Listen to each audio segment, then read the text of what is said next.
Regardez bien cette image, ce n'est pas le décor d'un film post-apocalyptique ou une zone de guerre lointaine. C'est le cœur de Port-au-Prince aujourd'hui. Mais regardez de plus près, vous pouvez lire le nom d'un bâtiment symbolique. Pour son 128e anniversaire, le plus ancien quotidien d'Haïti, le Nouvelliste, n'a pas publié de photos de célébration. Il a partagé l'image de son agonie. Son local historique au centre-ville n'est que désormais ruine, après l'assaut des gangs armés qui ont vandalisé ses équipements. On y voit un bâtiment complètement défoncé, sans toit, entouré d'immeubles et ont subi le même sort. Fondé le 1er mai 1898, le Nouvelliste est bien plus qu'un simple journal. C'est le doyen de la presse haïtienne. Depuis plus d'un siècle, il est le témoin privilégié de la vie politique, culturelle et sociale de la nation.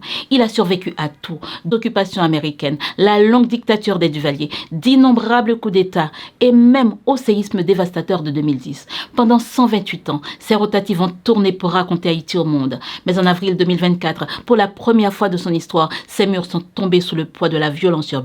Sur ce cliché, pris par drone, la désolation est totale. Ce que nous voyons ici, c'est l'effacement physique de la mémoire du journal. La structure est à nu, les divisions intérieures jonchées de gravats et les toits arrachés. La rue au pied de l'immeuble est déserte, poussiéreuse, figée dans le silence d'une zone morte où toute activité humaine semble avoir cessé.